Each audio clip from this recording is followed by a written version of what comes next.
నమస్తే. Welcome to Telugu రాజ్యం. నేను సిరి.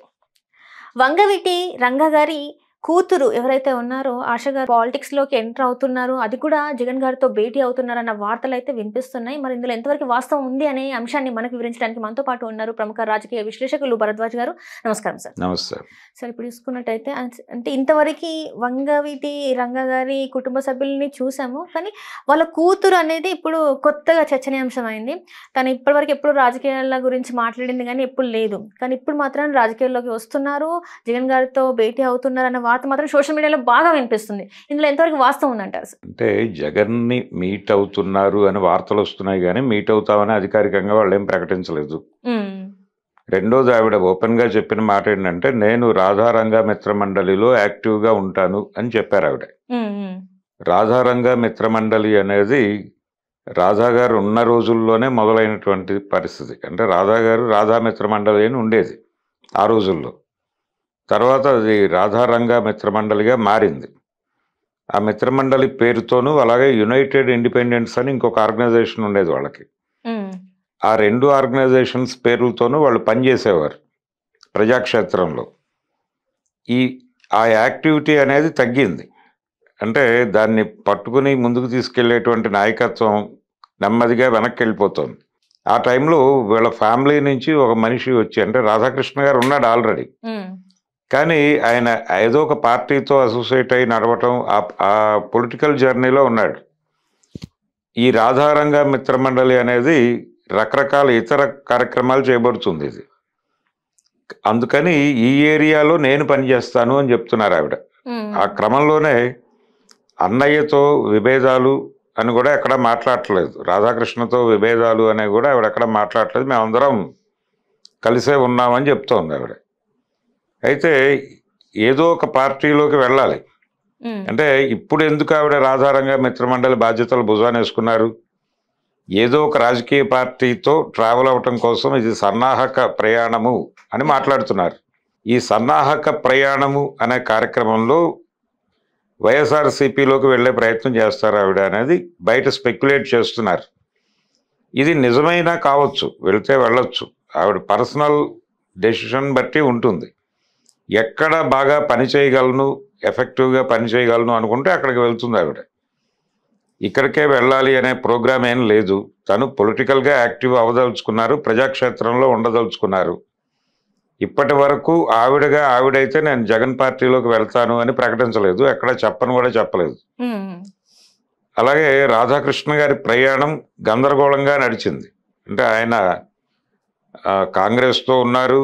కాంగ్రెస్లో ఉండగా ఒకసారి ఆయనకి ఎమ్మెల్యే అవకాశం వచ్చింది, గెలిచాడు ఆ టైంలో. హ్మ్. ఆ తర్వాత ఆయన ఏ పార్టీలో ఉన్నా కానీ అది వర్కౌట్ అవ్వలేదు. ఆయన ప్రజారాజ్యం వైపు వెళ్ళాడు, తెలుగుదేశం వైపు వెళ్ళాడు. ఇలా రకరకాలుగా నడిచింది ఆయన ప్రయాణం. ఒక రకంగా ఇన్కన్సిస్టెన్సీ ఉంది ఇతనిలో అనేటువంటి అభిప్రాయం ప్రజల్లో కలిగించాడు ఆయన. హ్మ్. అలాగే రంగా ఆశయాలకు అనుగుణమైనటువంటి ప్రయాణం కాదు ఇతంది అనే అభిప్రాయం కూడా కలిగించాడు. నిజానికి రంగాతో ట్రావెల్ అయింది అమ్మాయి వంగవీటి మోహన్ రంగా గారు. ఇతను చదువు పేరుతో దూరంగా ఉంచారు రాధాకృష్ణని. ఈ అమ్మాయి వీళ్ళతోనే ట్రావెల్ అయింది. కాబట్టి రంగాతో సాన్నిహిత్యం విషయంలో కూతురుకే ఎక్కువ సాన్నిహిత్యం ఉంది ఆయనతో. ఆయన చనిపోయే నాటికి పెద్ద ఏజ్ ఏం కాదు, హ్మ్. మ్యాక్సిమం 6 ఏళ్ళు 7 ఏళ్ళు అలా ఉండుంటుంది, అంతవరకే.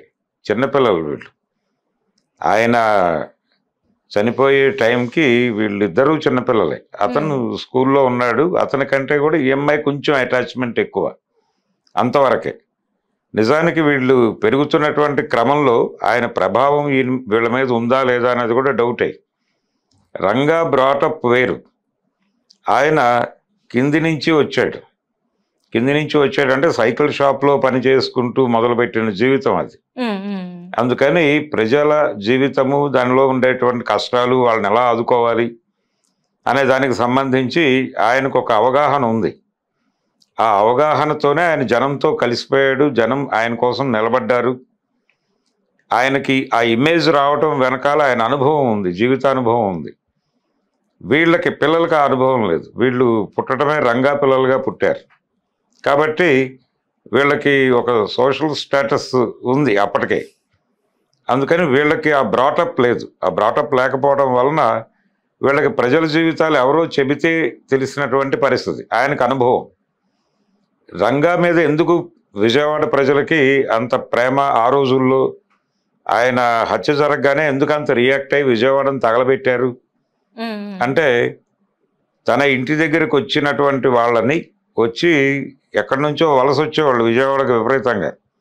ఉత్తరాంధ్ర నుంచి ఎవరైనా వలస వచ్చి, అయ్యా మేము ఇక్కడ పచ్చి వ్యాపారం అంటే ఏదో ఈ కాయగూరలు అలాగే ఈ పళ్ళు అవి అమ్ముకునే వ్యాపారాన్ని పచ్చి వ్యాపారం అంటారు.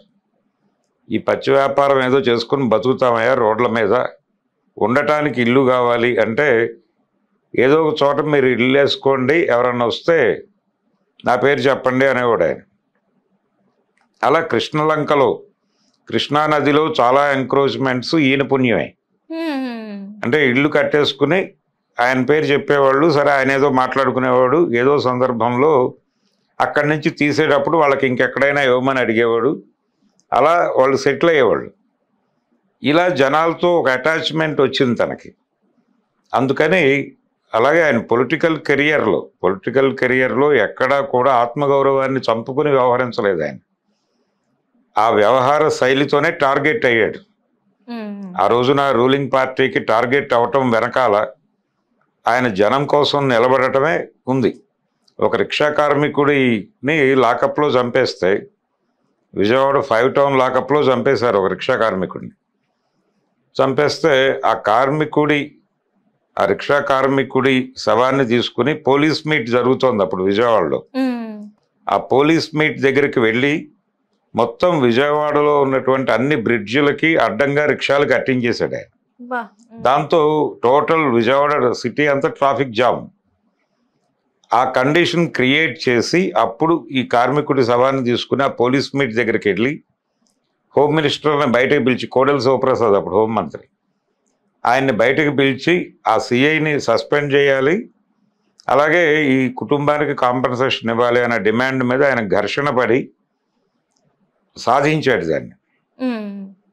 ఆ సందర్భంగానే ఆయన మీద ఒక కోపం పెట్టుకున్నాడు ఆయన హోంమంత్రి గారు కోడెల. అలా మొదలైంది. ఆయన టార్గెట్ అయ్యాడు అక్కడి నుంచి. ఆ టార్గెట్ అవటము, ఆయన హత్య వెనకాల తెలుగుదేశం పార్టీ నాయకత్వం ఉంది అనే విషయం అందరికీ తెలుసు. అదే పార్టీతో ఈయన ట్రావెల్ చేయటం. అలాగే పవన్ కళ్యాణ్ కూడా ఆ కమ్యూనిటీకి చెందినటువంటి నాయకుడే. పవన్ కళ్యాణ్ మీద, చిరంజీవి మీద కూడా ఒక హోప్ ఉండేది వాళ్ళకి. చిరంజీవి గారు ఆయన పొలిటికల్ జర్నీ ఒకలా ముగిస్తే, ఈయన పొలిటికల్ జర్నీ చంద్రబాబుతో స్నేహంతో నడవటం పవన్ కళ్యాణ్. దాంతో ఒక డిసప్పాయింట్మెంట్ ఉంది ఆ కమ్యూనిటీకి. అలాగే వంగవీటి రాధాకృష్ణ ప్రయాణంలో ఆ ఇన్కన్సిస్టెన్సీ, కుదురులేనితనం అనేది కూడా ఇబ్బంది పెడుతోంది. అందుకని ఆ రోజుల్లో కాపునాడు అని విజయవాడలో పెట్టి తెలుగుదేశం పార్టీ మహానాడు కంటే ఎక్కువ మంది ప్రజలు వచ్చేలాగా చేసి, అంతకంటే గ్రాండ్ సక్సెస్ చేసి, ఆ మీటింగ్లో వుడ్ బి సీఎం రంగా అనేటువంటి నినాదాలు వచ్చినాయి. ఆ నినాదాలు కూడా నిజానికి ఆయన ప్రాణం మీదకి తీసుకొచ్చినాయి. ఇలాంటి ఒక చైతన్యం నడిపినటువంటి లీడర్ వంగవీటి రంగా. మొత్తం కోస్తా జిల్లాలన్నిటా ఆయన ప్రభావం ఉంది. తెలంగాణలో కూడా ఆయన ప్రభావం ఉంది. ఖమ్మం ఈ ప్రాంతాలకు కూడా ఆయన పర్యటించేవాడు. హైదరాబాదులో కూడా ఆయన ప్రభావం ఉంది. ఇంత ప్రభావవంతంగా నడిచినటువంటి రాజకీయ ప్రయాణం అయింది. ఇప్పుడు ఆ వ్యాక్యూమ్లోకి ఫిట్ అయ్యేటువంటి లీడర్ ఎవరు అనేది ఒకటి చూస్తున్నారు. ఉన్న నాయకులందరూ ఇప్పుడు చేగొండ హర్రాం జోగయ్య వీళ్ళందరూ వృద్ధులు అయిపోయారు. ఇప్పుడు వాళ్ళు మాట్లాడే పరిస్థితుల్లో కూడా లేడు ఆయన. ముద్రగడ పద్మనాభం గారు గందరగోళంలో ఉన్నాడు. ఆయన పిల్లలు టీడీపీతో ట్రావెల్ అవుతున్నారు. ఇలా ఒక వ్యాక్యూమ్ ఉంది ఆ కమ్యూనిటీకి సంబంధించి. ఆ కమ్యూనిటీ హక్కుల గురించి మాట్లాడేటువంటి ఒక లీడర్ లేకుండా పోయాడు ఇప్పుడు. ఆ వ్యాక్యూమ్లోకి గనక రంగా గారి కూతురు ఎమర్జ్ అవ్వగలిగితే, ఆవిడని పొలిటికల్ పార్టీలు మా పార్టీలోకి రా అని చెప్పి వెళ్ళి ఆహ్వానించేటువంటి అవకాశం ఉంది. ఆవిడ తొందరపడి జగన్ వైపో లేకపోతే టీడీపీ వైపు వెళ్ళిపోయే నిర్ణయం తీసుకోవాల్సినటువంటి అవసరం లేదు. ఆవిడ కొంచెం ఆ కమ్యూనిటీకి గనక ఒక ధైర్యాన్ని ఇవ్వగలిగితే, ఇచ్చి అక్కడ ఒక ఐకాన్గా మారే ప్రయత్నం మొదలు పెడితే, వాళ్ళ ఇష్యూస్ని రోడ్డు మీదకి వచ్చి మాట్లాడటం మొదలు పెడితే, అలాగే మిగిలిన అక్కడి నుంచి కింది కులాల సమస్యల్ని పట్టించుకుని కింది కులాల సమస్యలు మాట్లాడేటువంటి ఒక లీడర్గా విజయవాడ వరకు, కనీసం ఆ నియోజకవర్గం వరకు అయినా సరే, ఆయన మొత్తం కోస్తా జిల్లాలన్నీ తన ఏరియా అనుకుని తిరిగేవాడు. అంత తిరగక్కర్లేదు, కనీసం ఆ నియోజకవర్గంలో విజయవాడలో నిలబడి కాపు కులానికి కింది కులాలకి కూడా ఒక రిప్రజెంటేటివ్గా గనక వ్యవహరించడం మొదలు పెడితే, ఆ యాక్టివిటీ ఆవిడ రాధారంగా మిత్రమండలిలోంచి చేయొచ్చు. ఆ ప్రయాణం మొదలు పెడితే ఆటోమేటిక్గా ఆవిడ పొలిటికల్ జర్నీ డిసైడ్ అవుతుంది. అలా కాకుండా ఇప్పుడు ఆవిడ వెళ్ళిపోయి ఏదో ఒక పార్టీలో చేరిపోతే రంగా ఇమేజ్ మీద, ఆ ఇమేజ్కి ఉన్నటువంటి ఆ ఇమేజ్ని క్యాష్ చేసుకునే ప్రయత్నంగా చూస్తారు. వంగవీటి రాధ దెబ్బతింటానికి కారణం అదే. అంటే వారసులు ఎప్పుడైనా సరే వారసత్వం అనేది ఎంట్రీకి ఉపయోగపడుతుంది. రంగా కొడుకు రంగా కూతురు అని మాట్లాడుకుంటాం మనం, కానీ వాళ్ళు ప్రూవ్ కావాలి, వాళ్ళని వాళ్ళు ప్రూవ్ చేసుకోవాలి. ఆ ప్రూవ్ చేసుకోవటం అనే కార్యక్రమం చేయాలి ఆవిడ. తను చేయలా, రాధా చేయలా. చేయకుండా తన తండ్రి గారి అకౌంట్లో ఉన్న డబ్బులతోనే కథ నడిపించే ప్రయత్నం చేశాడు ఆయన. అలా కుదరదు. ఇప్పుడు ఆవిడ ఆశ బయటకు వచ్చారు కాబట్టి, బయటకు రావటం అంటే ఒక ప్రజా జీవితంలోకి వచ్చింది ఆవిడ. ప్రజా జీవితంలోకి వచ్చిన తర్వాత ఆవిడ ఆ రోజున రంగా ఎలాగైతే, రంగా కూడా కాంగ్రెస్ పార్టీలో చేరతానని వెళ్ళి చేరిన మనిషి కాదు, వాళ్ళ ఆహ్వానం మేరకే వెళ్ళాడు. నిజానికి ఆయన తెలుగుదేశం పార్టీలో చేరాలి అనేటువంటి ఆలోచన ఉండేది. తెలుగుదేశం పార్టీలో చేరలేని ఒక కండిషన్ వచ్చింది ఆయనకి. అంటే తన ప్రత్యర్థి దేవినేని నెహ్రూ వెళ్ళిపోయి ముందే చేరాడు. ఈయన బయలుదేరే టైంకి అక్కడ ఏర్పాట్లు పూర్తయినాయి. పూర్తి కావడానికి కారణం ఏంటంటే నెహ్రూకి ఒక అడ్వాంటేజ్ ఉంది. ఆయన ఎన్టీ రామారావు గారి కులానికి చెందినటువంటి వ్యక్తి కాబట్టి తొందరగా యాక్సెస్ దొరికింది అతనికి. ఈయన యాక్సెస్ కోసం ప్రయత్నం చేస్తుండగానే అతను ఎంటర్ అయ్యాడు. ఆల్రెడీ నెహ్రూ అక్కడ ఉన్నప్పుడు ఈయన అక్కడికి వెళ్ళేటువంటి అవకాశం లేదు. అందుకని ఇండిపెండెంట్గా పోటీ చేసి గెలిచాడు ఆయన మొదట. ఆ తర్వాత కాంగ్రెస్ పార్టీ ఆయన అకామిడేట్ చేసింది. అందుకని ఆ రోజున ఆయన కూడా ఇలా వెంపర్లాడలేదు, ఆ పార్టీలో చేరాలి ఈ పార్టీలో చేరాలి, ఒక తెలుగుదేశంలో చేరాలని మాత్రమే అనుకున్నాడు. ఈవిడ కూడా అలా అనుకోకుండా ఒక లీడర్గా ఎమర్జ్ అయితే ముందు అంటే విజయవాడ నగరంలో రకరకాల వ్యాక్యూమ్స్ ఉన్నాయి. ఒకటి, ప్రభుత్వం చేస్తున్నటువంటి దుర్మార్గాలకి తల్లడిల్లుతున్నటువంటి కింది కులాల ప్రజలకి ఒక సరైనటువంటి ప్రాతినిధ్యం లేదు అక్కడ. ఆ ప్రతినిధిగా ఈవిడ ఎమర్జ్ అయితే డెఫినెట్గా వైసీపీ నుంచి ఆహ్వానం వస్తుంది. ఒక గౌరవప్రదమైనటువంటి పొజిషన్లోనే ఆవిడ్ని తీసుకుంటారు. ఆ పని చేయగలిగితే బెటర్. ఆవిడ తొందరపడి తను ఎక్కడో చేరాలి, ఎవరి మార్గదర్శకత్వంలోనో పనిచేయాలి అనుకోకుండా ఇప్పుడు ఆవిడ తీసుకునే నిర్ణయం కరెక్టే. అంటే రాధారంగా మిత్రమండలి వరకు కన్ఫర్మ్ అయి ఉంటాను అని ప్రకటించారు మొన్న ఆవిడ. ఆ ప్రకటన మీద నిలబడి ఆవిడ ప్రజలతో నిరంతరం ఉండి, రంగా ఎలాగైతే ప్రజలకు అందుబాటులో ఉండేవాడు, అందుబాటులో ఉండటంతో పాటు ఎవరొచ్చి ఏ ఇష్యూ చెప్పినా ఆయన అటెండ్ అయ్యేవాడు. ఈ పర్సనల్గా అటెండ్ అవ్వటం అనేది రంగాకి ఆ రోజుల్లో ఆ ఇమేజ్ని పెంచిన అంశం. తను కూడా అలా పర్సనల్గా అటెండ్ అవ్వటం మొదలు పెడితే కనుక డెఫినెట్గా వర్కౌట్ అవుతుంది. ఆవిడ మదర్కి ఉంది అది, రత్నకుమారి గారికి ఉండేది ఆ ఇంటెన్షన్. అంటే ఆవిడ రాజకీయాల్లో ఉన్నప్పుడు కూడా ఎవరి ద్వారానో మాట్లాడించాలి ఇలా అనుకునేది కాదు. బలాన్ చోట సమస్య ఉంది అని తెలియగానే ఆవిడే వెళ్ళి ఎంటర్ అయ్యేది. ఒక రకంగా ఒక డైనమిక్ నేచర్ ఉండేది ఆవిడకి. రంగాకి ఎలాంటి డైనమిక్ నేచర్ ఉండేదో రత్నకుమారి గారికి కూడా అదే డైనమిక్ నేచర్ ఉండేది. ఆ డైనమిక్ నేచర్తో గనక పనిచేయగలిగితే ఈవిడికి తప్పనిసరిగా మంచి భవిష్యత్తు ఉంటుంది. అంటే ఇప్పుడు చూసుకుంటే సార్, అప్పుడున్న కాలంతో చూస్తే, అప్పుడున్న పరిస్థితులు చూస్తే, అప్పుడు ఒక రాజకీయ నాయకుడికి అనుచరులే కావచ్చు, కార్యకర్తలే కావచ్చు, ఒక రకంగా ఉండేవాళ్ళు, అంటే విశ్వాసంగా ఉండేవాళ్ళు. కానీ ఇప్పుడున్న టైంలో అలాంటి సిచ్యువేషన్స్ మళ్ళీ ఉండి అలాంటి మనుషులు దొరుకుతారనే ఒక గ్యారంటీ ఉందా అంటారా సార్? మరి లేదు, దొరుకుతారు. అంటే పని చేయటం మీద ఆధారపడి ఉంటుంది. ఇక్కడ పెయిడ్ సర్వీస్ తీసుకుంటున్నారు చాలా పొలిటికల్ పార్టీస్, ఎటువంటి అటాచ్మెంట్ ఉండకూడదు అని ఇంటెన్షనల్ గానే. అటువంటి ఇంటెన్షనల్ ప్రోగ్రామ్ పెట్టుకోకుండా వాళ్ళ కోసం తను పని చేయటం మొదలు పెడితే తన కోసం వాళ్ళు నిలబడతారు. రంగాకి ఆ పర్సనల్ లింక్ ఉండేది, ఆయన కోసం చావడానికి సిద్ధపడేవాళ్ళు జనాలు. ఆ క్యాడర్ని సంపాదించుకోవాలంటే ఆ లైఫ్ తెలియాలి. అందుకే నేను చెప్పాను, తను అక్కడి నుంచి వచ్చాడు, అందుకని ఆ జీవితం తెలుసు తనకి. వాళ్ళు పడే సఫరింగ్ ఏంటో తెలుసు, వాళ్ళకి ఎక్కడ నిలబడాలో తెలుసు, వాళ్ళతో ఎంతవరకు నిలబడాలో తెలుసు. అలాంటి అది ఆయన క్యారెక్టర్ని పూర్తిగా అడాప్ట్ చేసుకోగలిగి ఉండాలి. అడాప్ట్ చేసుకుంటే డెఫినెట్గా ఆవిడ ఒక మంచి లీడర్గా ఎమర్జ్ అయ్యే అవకాశం అయితే ఉంది.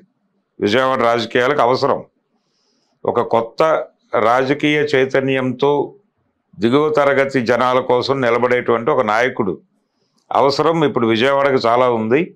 ఆ వ్యాక్యూమ్లో ఈవిడ ప్రాపర్గా ఎమర్జ్ అయితే రాజకీయ పార్టీలు అవే ఈవిడ దగ్గరికి వచ్చి నాయకత్వ స్థానమే అందించేటువంటి అవకాశం ఉంటుంది.